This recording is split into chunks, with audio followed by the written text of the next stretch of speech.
Hi అండి, అందరికీ నమస్కారం. నేను మీ Venugopal Reddy from Josh Innovations Private Limited, Josh Institute of Foreign Languages, Edunine Career Guidance సంయుక్తంగా విద్యార్థులకు అవసరమైనటువంటి అనేక వీడియోస్ నేను రూపొందిస్తూ ఉన్నాను. ఈరోజు జరంత కాంట్రవర్షియల్ టాపిక్ మరియు అత్యంత ఉపయోగకరమైనటువంటి టాపిక్ నేను ఈరోజు మీ ముందుకు తీసుకొని వస్తూ ఉన్నాను.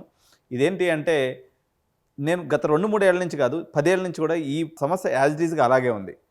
ఈ యొక్క టైటిల్ ఆఫ్ ది వీడియో ఏంటంటే, ఇంజనీరింగ్ కాలేజీల అమాయకత్వం, అయోమయం అని చెప్పొచ్చు.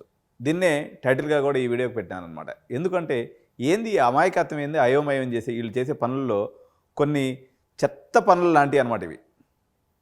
ఆ చెత్త పని ఏందో చెప్తాను చూడండి. తెలంగాణ రాష్ట్రంలో అనేక రకాలైనటువంటి ఇంటర్నేషనల్ స్కూల్స్ ఉన్నాయి. Chirec international, Oakridge international, IB syllabus చెప్పేటువంటి స్కూల్స్ చాలా ఉన్నాయి. అదేవిధంగా దాదాపు 200-300 పైన సిబిఎస్ఈ స్కూల్స్ ఉన్నాయి. కేంబ్రిడ్జ్ కరికులం చెప్పేటువంటి కాలేజెస్ కూడా ఉన్నాయి.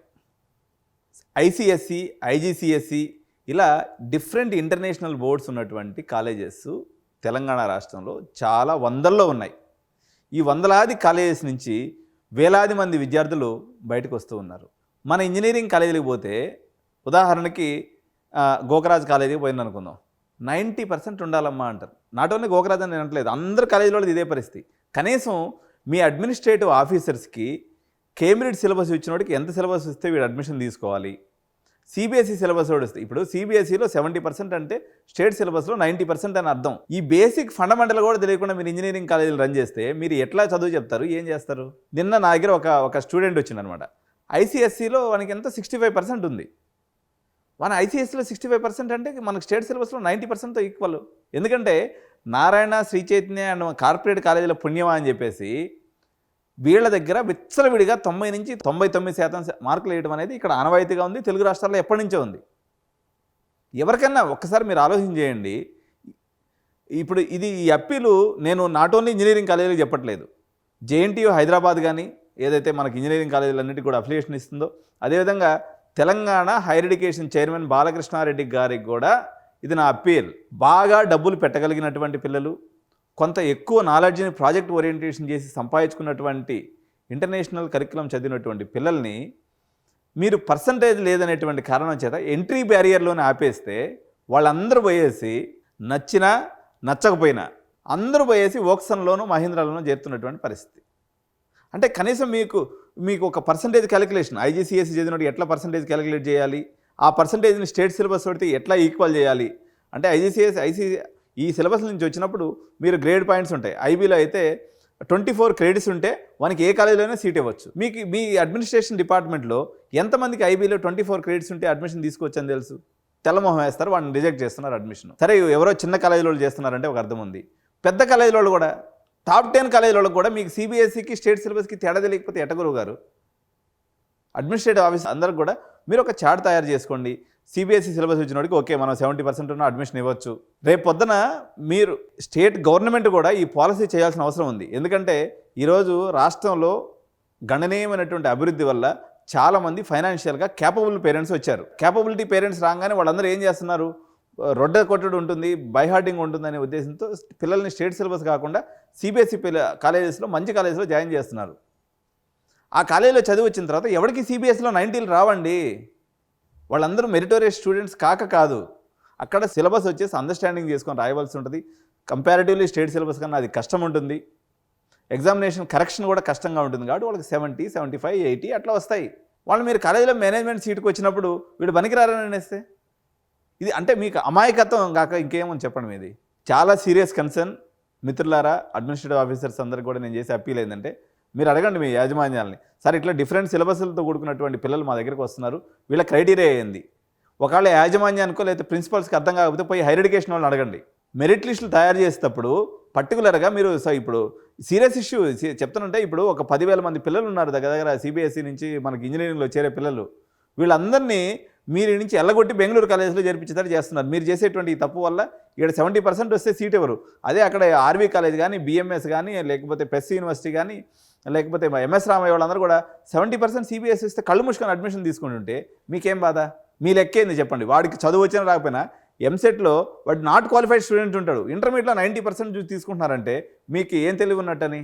ఆలోచన చేయండి. ఇప్పుడు ఎంసెట్లో నాట్ క్వాలిఫైడ్ స్టూడెంటు, వాడు ఇంటర్మీడియట్లో 95% ఉంది, వాడిని అయితే కళ్ళు మూసుకొని తీసుకుంటారు. వాడు ఎంసెట్లో మంచి ర్యాంక్ ఉంటుంది, 50-60 వేలో ఎంతో కొంత ర్యాంక్ తెచ్చుకొని ఉంటాడు. సిబిఎస్ఈ సిలబస్ కాబట్టి అది కష్టంగా ఉండి 70% మార్కులు వచ్చినాయి. వాడిని తీసుకోకపోవడం అన్యాయమా కాదా? మీరు చేస్తున్నటువంటి ఈ విధానం వల్ల పేరెంట్స్ కష్టపడి మంచి 10th క్లాస్ వరకు సిబిఎస్ఈ లేకపోతే ఇంటర్నేషనల్ బోర్డులో చదివించిన వాళ్ళు మీరు ఈ పర్సంటేజ్ క్రైటీరియా పెట్టేసరికి వాళ్ళు వచ్చేసి మళ్ళీ అందరూ స్టేట్ సిలబస్ చేరుతున్నారు. దానివల్ల అనేక రకాలైనటువంటి ఇబ్బందులు వస్తున్నాయి. ఎవరికి? ఆ స్టూడెంట్కి. పీర్ గ్రూప్తో మింగిల్ కాక చాలామంది పేరెంట్స్ ఇబ్బందులు పడుతున్నటువంటి పరిస్థితి అయితే ఉంది. సో ఇది సర్కాస్టిక్ వీడియో కాదండి. ఇది స్టేక్ హోల్డర్స్ అయినటువంటి అడ్మినిస్ట్రేటివ్ ఆఫీసర్స్, అదేవిధంగా కౌన్సిలర్స్ లేకపోతే కాలేజీలు ఎవరైతే ఉంటారో ఆ కాలేజీల యొక్క సదరు కాలేజీల యొక్క principals and chairmans and higher education department and JNTU వీళ్ళందరూ కూడా దృష్టి సారించాల్సినటువంటి ఒక సెన్సిటివ్ సమస్య. గమనించండి, ఇప్పుడు భారతదేశాన్ని వదిలిపెట్టి హెచ్ఎన్ఐస్ అంటారు, హై నెట్వర్త్ ఇండివిజువల్ పారిపోతున్నారు. ఎందుకు పారిపోతారు చెప్పండి? మీరు అవకాశం ఇవ్వరు. ఇప్పుడు వాళ్ళందరూ మంచి కుటుంబాల నుంచి వచ్చి ఎక్కువ డబ్బులు ఖర్చు పెట్టి ఇంటర్మీడియట్కే 10 లక్షలు 5 లక్షలు పెట్టి చదువుకోగలిగినటువంటి పిల్లలు, మీరు వాళ్ళు ఇక్కడ చదువుకునే దానికి అవకాశం ఇవ్వకపోతే బెంగళూరు పోయి వాళ్ళు 50 లక్షలు పెట్టి చదువుకుంటున్నారు. మన రాష్ట్రం యొక్క సంపద అంతా పోయినట్టే కదా, మళ్ళీ తరలిపోయినట్టే కదా. అంటే మీకు వేరే పనికిమాలిన విషయాలు చర్చించేదానికి చాలా సమయం ఉంటుంది, కానీ ఇది ఇంత గంభీరమైనటువంటి టాపిక్. హైయర్ ఎడ్యుకేషన్ వాళ్ళు కూడా చర్చించండి కూర్చొని. సార్ ఇంతమంది ఒకప్పుడు అవసరం లేదు. ఇప్పుడు తెలంగాణ రాష్ట్రం చాలా డెవలప్ అయింది. డెవలప్ అయినటువంటి రాష్ట్రంలో విద్యార్థికులు ఎక్కువైపోయారు, బాగా చదువుకున్నటువంటి వాళ్ళు ఉన్నారు. దాదాపు లక్షలాది మంది government employees, central government employees కూడా ఇక్కడ స్టేషన్ అయి ఉన్నారు. వాళ్ళ పిల్లలు ఉన్నారు, ఆర్మీ ఆఫీసర్స్ పిల్లలు ఉన్నారు. వాళ్ళకి ఎట్లా వస్తుంది చెప్పండి? ఏం లాజిక్తో తెలంగాణలో నాకు తెలిసిన కాడికి సిబిఎస్ఈ సిలబస్ను కూడా ఒక క్రైటీరియా తీసుకున్న నా చెవును పడినటువంటి ఏకైక కాలేజీ హితం ఇంజనీరింగ్ కాలేజ్ కొంపల్లో ఉంటుంది. వాళ్ళు మాత్రం ఓకే సిబిఎస్ఈ పిల్లలు మాకు కావాలి, పర్సంటేజ్ కొంచెం అటు ఇటున్నా పర్లేదు అని చెప్పేసి ప్రత్యేకంగా శ్రద్ధ తీసుకున్నటువంటి పరిస్థితి. సో మా మిత్రులందరికీ నేను తెలియజేసేది ఏంటంటే ఇది ఒక గంభీరమైనటువంటి సమస్య, దీన్ని అడ్రస్ చేయండి. ఒకవేళ పాలసీ లెవెల్లో అడ్రస్ చేయకపోయినా ఇండివిజువల్ కాలేజెస్ పరంగా అట్లీస్ట్ మీరు టాప్ 10 కాలేజీల వాళ్ళు కనీసం ఐబీ పేరెంట్స్ వచ్చినప్పుడు, ఐజీసీఎస్సీ కేంబ్రిడ్జ్ నుంచి ఎవరైనా సర్టిఫికేట్స్ పట్టుకొని వచ్చినప్పుడు మీరు నెక్స్ట్ లెవెల్కి ఎస్కలేట్ చేసి ఏది ఏఓసా కానీ లేకపోతే ఎవరైతే అడ్మిషన్ టీంలో ఉంటారో, సరే ఇది ఇంటర్నేషనల్ అడ్మిషన్, ఈ అడ్మిషన్ తీసుకుంటే కాలేజీకి మంచి పేరు వస్తుంది, రేపు పొద్దున వాడు మంచి ప్యాకేజ్ కొడతాడు, మంచి రీసెర్చ్ చేయగలడు అనేటువంటి ఆలోచనతో మీరు ముందుకెళ్ళాలి తప్ప ఇంటర్మీడియట్ సర్టిఫికేట్ వచ్చిందా, 95 ఉందా, అయితే ఓకేమ్మా. ఇంత అమాయకత్వం ఏంటంటే నాకు అర్థం కాదు. మీరు నడిపేది ఇంజనీరింగ్ కాలేజీ, బడ్డీ కొట్టు కాదు.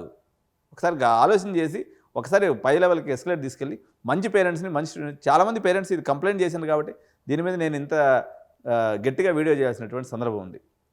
సో ఖచ్చితంగా మీరు అందరూ పాలసీ రూపొందించుకుంటే రేపు పొద్దున డబ్బులు కట్టే పేరెంటు మీరు నిజంగా డొనేషన్ తీసుకుంటారు, ఏమైనా తీసుకుంటే ఎట్లా కానివ్వండి, కనీసం ఆ పేరెంట్స్ని రిసీవ్ చేసుకోవాలి కదా. మీరు 60% మేము తీసుకోండి.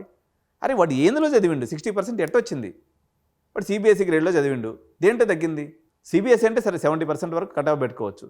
కేంబ్రిడ్జ్ సిలబస్ చదివినోడిని, ఐబీ సిలబస్ చదివినోడిని వాడి పర్సంటేజ్ రిజెక్ట్ చేయడం అది ఎంత పాపమైన పని. వాడు ఉంటే ఇప్పుడు ఒక ఐబీ సిలబస్లో చదివినాడు, కేంబ్రిడ్జ్ చదివినాడు, మీ కాలేజీకి వస్తే కనీసం వాడు చుట్టూ ఉన్న 10 మందికి ఇంగ్లీష్ నేర్పిస్తాడు, వాళ్ళకి స్పోకెన్ ఇంగ్లీష్ స్కిల్స్ డెవలప్ అవుతాయి. వాడు ఆలోచన తీరు వల్ల మీ కాలేజీకి కూడా మంచి పేరు వస్తుంది, రేపు పొద్దున మంచి ప్యాకేజ్ కొట్టుకుంటాడు. నేను ఒక మాట స్ట్రైట్గా అడుగుతున్నా గురుగారు, EAMCET not qualified student versus Cambridge సిలబస్లో 70% వచ్చినటువంటి విద్యార్థి ఎవడు పెర్ఫామ్ చేయగలడు మీరు చెప్పండి న్యాయంగా ఆలోచించి. తెలియనటువంటి మిత్రులైతే మీరు తెలుసుకునే ప్రయత్నం చేయండి. తెలిసిన వాళ్ళైతే దీన్ని సీరియస్గా తీసుకొని పేరెంట్స్ ముందు అబాస్ పాలు కాకుండా మీరు ఈ పద్ధతిని మార్చుకోవాలని, మన తెలంగాణ విద్యా సంస్థల్లో కూడా మంచి స్కూల్స్, మంచి కాలేజీలో చదివినటువంటి విద్యార్థులు కూడా తెలంగాణ విద్యా సంస్థలో చదవాలని ఒక సదుద్దేశంతో చేస్తున్నటువంటి వీడియో. అర్థం చేసుకోండి. Thank you so much. జై హింద్.